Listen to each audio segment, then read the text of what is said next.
India just tried to reserve one-third of parliament seats for women, but the plan failed. Not because political parties disagreed on women's reservation, but because of a much bigger fight over power. So what exactly happened inside parliament?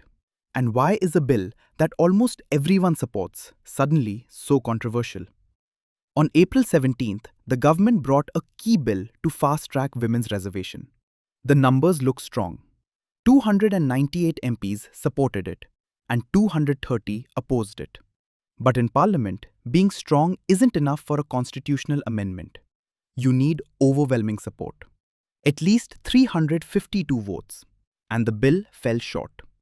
So the big question is, why did this fail? Here's what makes this confusing. Almost every political party in India supports women's reservation. The idea is simple. 33% of seats in the Lok Sabha and state assemblies would be reserved for women. Right now, women make up only about 15% of MPs. In many state assemblies, it's even lower. This bill was supposed to fix that. So if everyone agrees, why is it stuck again? The answer lies in one detail most people missed. The law passed in 2023 had a condition. The reservation would not start immediately. It would only begin after two things happened: a fresh census and delimitation. Which means even after being passed, the law changed nothing on the ground. Now in 2026, the government tried to speed things up.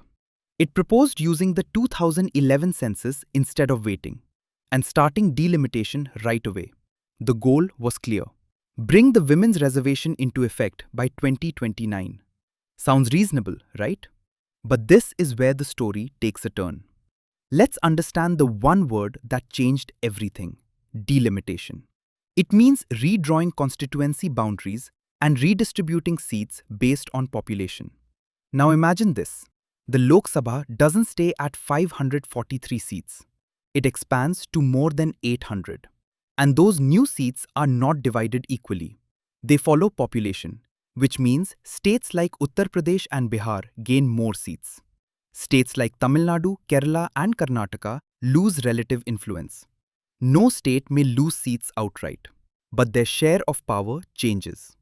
This is not just a technical exercise. It is a complete reshaping of India's political balance. So this was never just about women's reservation. It was about who holds power in India. The government's argument was simple: one person, one vote, one value. If the population has changed, representation should change too. But the opposition saw it very differently. They argued women's reservation is being used to push delimitation, a move that could shift political power between states. Their demand was clear: implement a reservation, but do not link it to delimitation. The government refused, calling that demand a trap. And that's where everything broke down. This leaves us with a deeper question. Could women's reservation have been implemented immediately without touching delimitation? Critics say yes. Supporters say no. But once these two are linked together, opposing one means opposing both. And that changes the politics completely. After the bill failed, the political reactions were immediate. Amit Shah accused the opposition of playing politics with women's rights. Priyanka Gandhi called the move hollow. Rahul Gandhi said the government was hiding behind women to change the electoral map. The battle lines are now very clear. After nearly 30 years of debate, there is broad agreement across political parties on one point: women deserve greater representation in parliament.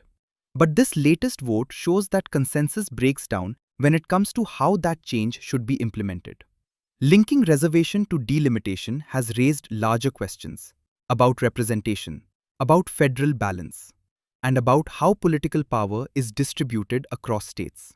For now, the law exists, but without agreement on these questions, its implementation remains uncertain. Which means the goal of 33% reservation in parliament is still some distance away.